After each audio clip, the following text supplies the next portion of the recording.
आपका फिर से स्वागत करता हूँ इस यूट्यूब चैनल्स में। इस चैनल्स के माध्यम से हम एम्प्लॉयबिलिटी स्किल्स को कंप्लीट पढ़ रहे हैं। इस एम्प्लॉयबिलिटी स्किल्स के अंदर जो पहला चैप्टर है वो है आपका बिहेवियर साइंस, व्यवहार कौशल। इस व्यवहार कौशल के अंतर्गत हमने 6 पार्ट ऑलरेडी कंप्लीट कर चुके हैं। ये आपका 7वां पार्ट है। अगर आपको पहले पार्ट अगर नहीं देखा है तो मैं चाहूँगा कि आप पहले वो पार्ट देखें। वन बाय वन आप जब सीरीज़ को देखते हैं तो चीज़ें आपको समझ में आती हैं, आपको पैटर्न समझ में आता है, आपको पढ़ना कैसे समझ में आता है और उसके जो अनुभव हैं, उनके जो व्यावहारिकता है, वो आपको समझ में आती है। तो आज का क्लास हम शुरू करते हैं। ये व्यवहार कौशल का ये लास्ट चैप्टर है। मतलब इस चैप्टर का ये लास्ट पार्ट है इस वीडियो में।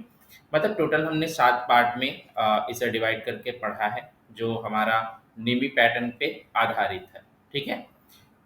ये जो लास्ट पार्ट है, ये वीडियो है, ये बहुत महत्वपूर्ण इसलिए भी हो जाता है क्योंकि इसमें आपको लोगों के बारे में, उनके कुछ विशेषताओं के बारे में, कुछ उन्होंने जो स्टार्टअप्स किया है या कुछ नाम किया है, एक सफल व्यक्तियों में अपना नाम दर्ज किया है, उसके बारे में आपको जानने मिलेगा। तो हम इसमें बात करेंगे पहले आपको रोल मॉडल्स के बारे में कि रोल मॉडल्स क्या होते हैं। जनरली हम किसी को रोल मॉडल्स के कह देते हैं, आदर्श हम मान लेते हैं कि जैसे किसी बच्चे से पूछा जाए कि आपका आदर्श कौन है, आपका रोल मॉडल्स क्या है, कौन है, तो वो जनरली अपने पेरेंट्स को बोलेंगे या फिर अपने टीचर्स को बोलेंगे। जब वो जैसे-जैसे थोड़े बड़े होते हैं, तो जब वो सोसाइटी से जुड़ते हैं, समाज से जब वो जुड़ते हैं, तो उनके रोल मॉडल्स चेंज होते हैं, उनके आदर्श चेंज होते हैं। उसके बाद किसी को कोई अपने कैरियर्स में जो टॉप पोज़ीशंस पे किसी ने पहुँचा हो, वो पोज़ीशंस अच्छा लगता है या किसी फैक्टर्स ने उसको मोटिवेट किया हो, तो सबका अलग-अलग वे होता है। तो हम आज इसी बात पे डिस्कस करेंगे और हम कुछ व्यक्तित्व के बारे में, कुछ व्यक्ति के बारे में हम जानेंगे। देखिए 2 टर्म्स हैं, एक व्यक्ति और एक व्यक्तित्व। तो व्यक्तित्व का निर्माण आपके हाथ में होता है, ठीक है? जब एक व्यक्ति अपने संघर्षों से, अपनी सफलताओं को बूँदता है, अपनी कठिन परिस्थितियों में अपने नैतिक मूल्यों को बचाए रखता है, एक एटिकेट्स को बचाए रखता है, एक एथिक्स का निर्माण करता है, एक सोसाइटी में एक एनवायरनमेंट का निर्माण करता है, तो इससे उसकी व्यक्तित्व का निर्माण होता है, ठीक है? तो आइए इस पार्ट में हम स्टार्ट करते हैं आज का चैप्टर, जो है role model and success story. ठीक है, बहुत इंटरेस्टिंग है, आप इसको समझिएगा। मैं कुछ लोगों के ही आपको एग्जांपल्स दूंगा। बाकी आपके इंडिया में या इन्वायरमेंट में या पूरे वर्ल्ड में ऐसे सैकड़ों सक्सेस स्टोरी हैं जिन्होंने अपने संघर्षों से, अपनी मुश्किल कठिन परिस्थितियों को भी बदला है और एक सफल व्यक्तियों में अपना नाम दर्ज किया है। तो ये बात क्या सिखाता है? ये बात ये सिखाता है कि आज भी परिस्थितियाँ चाहे कितनी भी विपरीत क्यों ना हो, अगर आपका संघर्ष, आपका संकल्प, आपका मेहनत अगर मजबूत है, दृढ़ है, तो आप अपने आप को सफल कर सकते हैं। उसे दुनिया की कोई ताकत सफल होने से नहीं रोक सकती। तो रोल मॉडल का जैसे मैंने बताया, इसे हिंदी में हम जनरली आदर्श व्यक्ति के तौर पे हम बात करते हैं। तो यहाँ कुछ इमेजेस आपको दिख रहे होंगे, कुछ मेल है, कुछ फीमेल है। तो सफलता किसी लिंग पे आधारित नहीं है, किसी धर्म पे आधारित नहीं है, किसी कास्ट पे आधारित नहीं है, किसी किसी भी जेंडर पे आधारित नहीं है, ठीक है? ये टोटल डिपेंड करता है आपके मेहनत पे, लगन पे। तो रोल मॉडल किसे कहते हैं? रोल मॉडल का अर्थ क्या होता है? किसी व्यक्ति, आदर्श या व्यक्तित्व का मिसाल, ठीक है? क्या? किसी व्यक्ति, आदर्श या व्यक्तित्व का मिसाल जिसे दूसरे लोग अपने जीवन में मानकर या अपनाकर या उनसे प्रेरणा प्राप्त करके अपने लक्ष्यों की ओर बढ़ने का प्रयास करते हैं। उन्हें क्या कहते हैं? ऐसे लोगों को रोल मॉडल कहा जाता है, ऐसे लोगों को आदर्श कहा जाता है। ठीक है? जैसे हम जनरली देखते हैं एपीजे अब्दुल कलाम का आपने सुना होगा, ठीक है? दयानंद सरस्वती का आपने सुना होगा, विवेकानंद का आपने सुना होगा, चाणक्य के बारे में आपने सुना होगा, ठीक है? किरण बेदी को आप जानते होंगे, कल्पना चावला को आपने सुना होगा, ठीक है? आपने इनकी बहुत सारी कहानी, कविताएँ आपने पढ़ी होंगी, है ना? तो ये सारे क्या हैं कि एक हर अपने-अपने सबका क्षेत्र अलग है। कोई राजनीति से है, कोई साइंस से है, विज्ञान से है, कोई एजुकेशन से बिलॉन्ग करता है, कोई एक्टर्स पे है, कोई मनोरंजन पे है, कोई समझ के चलिए कि लेडी होके इस राजनीति में है, पॉलिटिक्स में ठीक है? इसी तरीके से कोई समझ के चलो कि पायलट के तौर पे है, कोई पुलिस विभाग पे है, बहुत अच्छे पद पे है। तो सबका अपना-अपना योगदान है, सबका अपना-अपना क्षेत्र है और सबका ये समझ के चलिए कि सबकी अपनी-अपनी कठिन परिस्थितियों में अपना एक संघर्ष की अपनी-अपनी गाथा है, कहानी है। तो आइए पहले स्टोरी की तरफ बढ़ते हैं, एक सक्सेस स्टोरी जिसको हम कहते हैं रोमन सैनिक। ये बड़े मज़ेदार कैरेक्टर हुए रोमन सैनिक, अभी भी हैं, हुए नहीं, हैं। इन्होंने अनअकैडमी का ये रोमन सैनी जी हैं। इन्होंने अनअकैडमी जो आपने नाम सुना होगा, ऑनलाइन एजुकेशन प्लेटफ़ॉर्म है, जिसके माध्यम से आज सैकड़ों नहीं लाखों लोग इनसे शिक्षा प्राप्त कर रहे हैं। तो रोमन सैनी की इंटरेस्टिंग कैरेक्टर मैं इसलिए बोल रहा हूँ क्योंकि ये मज़ेदार आदमी था। ठीक है? मतलब इतना माइंडेड और इतना मेहनती समझ के चलिए जब आप इनके बारे में मैंने छोटा-सा सिनॉप्सिस लिखा है, इनके बारे में मैं चाहूँगा कि आप विस्तार से पढ़ें। जब आप इनके विस्तार से पढ़ेंगे तो आप जानेंगे कि आदमी अगर चाहे तो कोई फ़र्क नहीं पड़ता कि आपका बैकग्राउंड क्या है, आप कैसा है, क्या है। इनकी बैकग्राउंड पे देखिए, इनका कैसा था कि ये डॉक्टर्स एमबीबीएस के लिए जो एग्ज़ाम्स होती है वो डॉक्टर्स के लिए इन्होंने एलिजिबल लिए। वो डॉक्टर्स बने, एक सफल डॉक्टर्स बने। डॉक्टर्स बनने के बाद इन्होंने आईएएस की तैयारी की, सिविल सर्विस की तैयारी की। उसमें इन्होंने आईएएस अधिकारी बनाए, एज़ अ कलेक्टर इन्होंने सर्विस एडॉप्ट की। उसके बाद इन्होंने एक स्टार्टअप स्टार्ट किया जिसका नाम उन्होंने दिया अनअकैडमी और आज अनअकैडमी बिलियंस की इसकी वैल्यूएशंस है, ठीक है? तो आइए थोड़ा-सा पढ़ते हैं। तो रोमन सैनी एक युवा भारतीय डॉक्टर और शिक्षाविद, एक प्रेरणास्पद उदाहरण है, ठीक है? उनका जीवन प्रेरणा से भरपूर है और उनकी सफलता कहानी दुनिया को दिखाती है कि संघर्ष और संघर्षशीलता से कुछ भी संभव है। अब समझिए कि एक डॉक्टर है, एक डॉक्टर समझ के चलिए मिस यूनिवर्स बन जा रही है। एक डॉक्टर वो आईएएस अधिकारी बन जा रहा है। एक डॉक्टर जो है वो अपने सेक्टर्स में बहुत बड़ा नाम करता है। एक डॉक्टर जो है वो एक स्टार्टअप और एक बिज़नेस बहुत अच्छा सक्सेसफुली चलाता है। तो आपका एजुकेशन कहीं मैटर नहीं करता है कि आप वहाँ पे सिर्फ़ इसी चीज़ों से बंधे हैं कि आपने डॉक्टरी की है तो सिर्फ़ आप इलाज या चिकित्सा पद्धति में ही आप लगे रहेंगे। आपके लिए पूरी दुनिया है, आपके लिए कोई बाधा नहीं है, आप अगर चाहें तो, ठीक है? तो रोमन जो सैनी थे, इनके सफ़र मेडिकल कॉलेज में की ओर बढ़ते हुए शुरुआत हुआ। उनका मगर जो सपना था वो सिविल सर्विस का था, जैसे मैंने अब बताया। उन्होंने एज़ अ आईएएस प्रारंभिक परीक्षा में सफलता पाई और उसके बाद फिर मेंस किया, इंटरव्यू दिया और उसके बाद as a IAS service join किया, ठीक है? इसके बाद इन्होंने आईएएस से भी रिज़ाइन दिया और समझ के चलिए एक शिक्षा के प्लेटफ़ॉर्म स्टार्ट किया, जिसे अनअकैडमी नाम दिया। इनके 2 दोस्त और भी को-फाउंडर के तौर पे थे, ठीक है? तो ये था रोमन सैनिक। इनकी कहानी हमको सिखाती है कि संघर्ष और संघर्षशीलता से सब कुछ संभव है। आइए दूसरा एक एग्ज़ाम्पल देखते हैं, जो हमारे लिए सक्सेस स्टोरीज़ में सेकंड पार्ट है। ये रितेश अग्रवाल। ओयो का नाम तो आपने सबने सुना होगा। हो सकता है आपने रितेश अग्रवाल का नाम ना सुना हो। ये यंगेस्ट समझ के चलिए एंटरप्रेन्योर हैं। रितेश अग्रवाल जो ओयो रूम के संस्थापक हैं, सीईओ हैं, ठीक है? इस कंपनी के। उन्होंने अपनी सफलता से पहले कई मुश्किलें देखी। वो बहुत छोटे उम्र में समझ के चलिए कि रूम को रेंट पे लेते थे, उन्हें खुद अपने हाथ से साफ-सफाई करते थे ताकि वो जो एक्सपीरियंस गेन हो कस्टमर का वो बहुत अच्छा हो।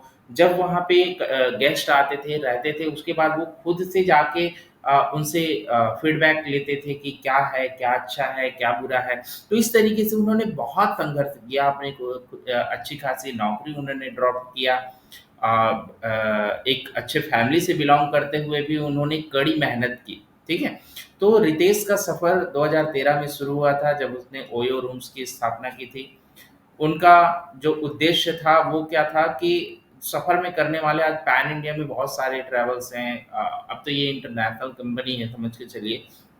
कि जो ट्रैवल करते हैं, उनको सुविधाजनक और सस्ते होटल उपलब्ध कराना है इनका मेन मोटिव था, ठीक है? जो कि उन्होंने ओयो के माध्यम से आज साबित किया है, अपने आप को सफल बनाया है, ठीक है?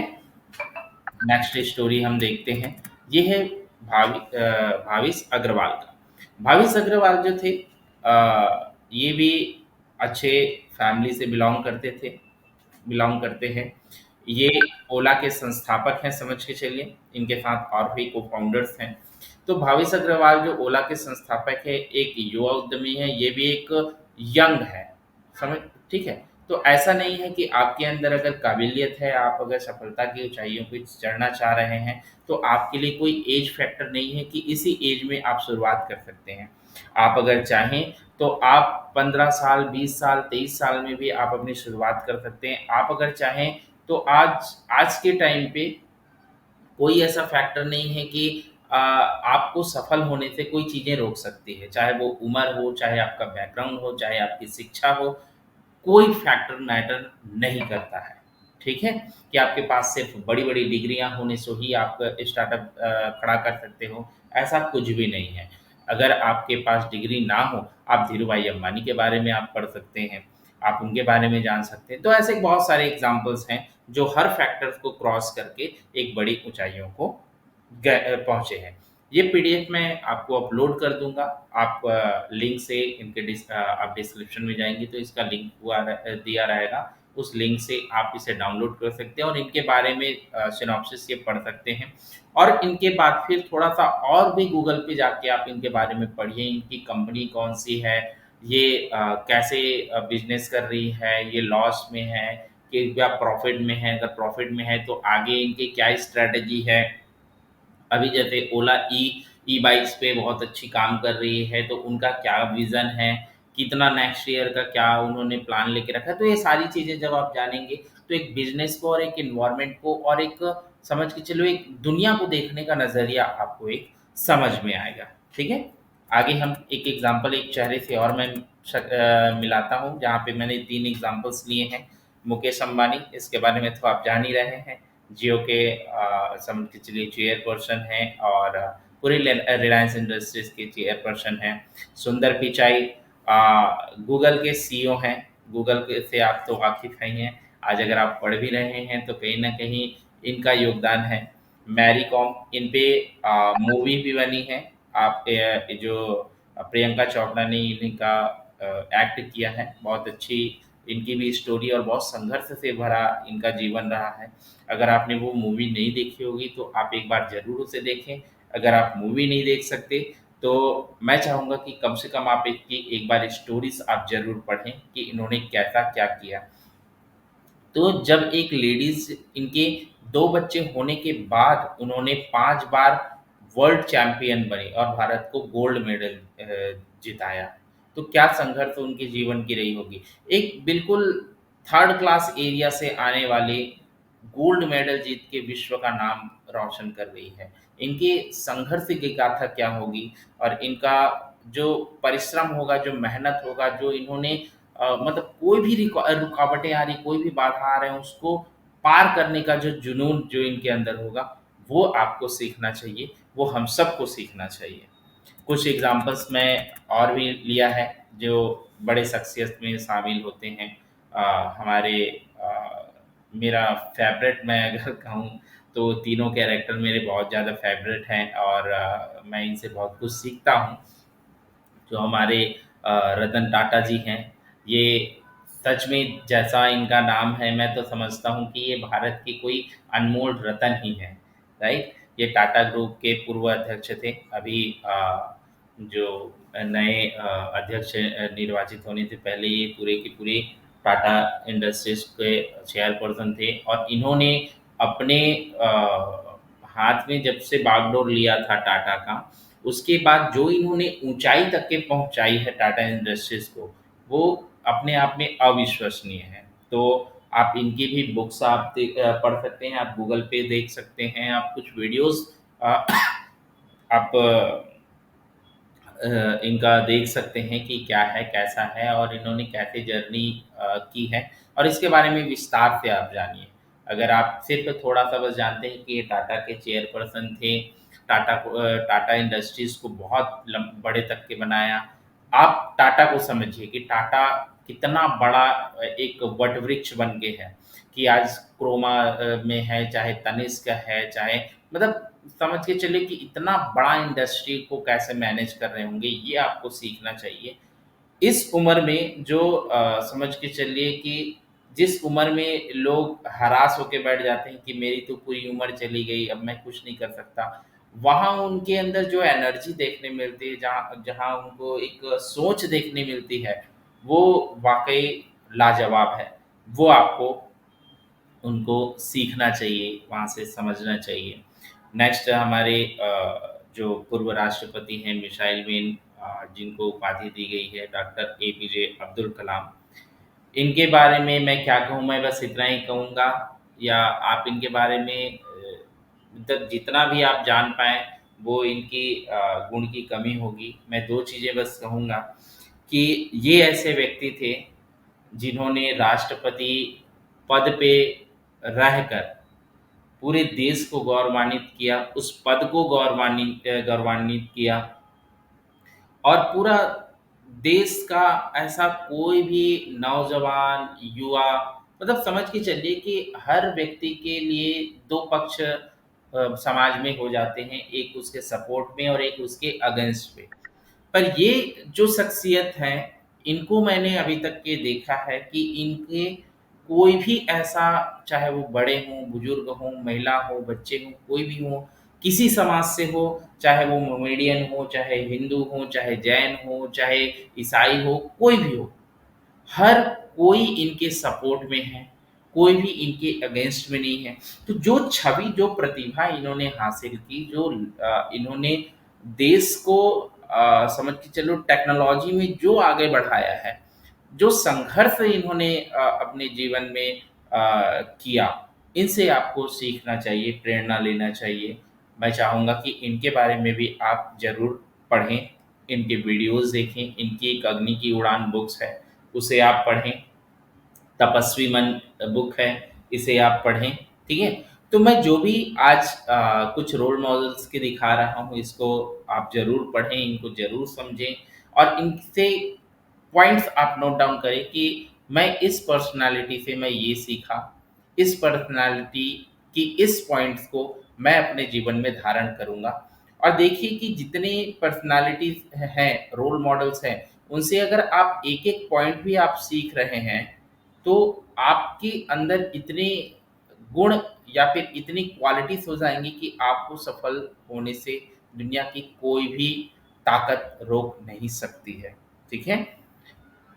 इस शख्सियत के बारे में कुछ बोलना अपने आप में समझ के चलो कि ऐसा है कि मैं सूरज को दिया दिखा रहा हूँ।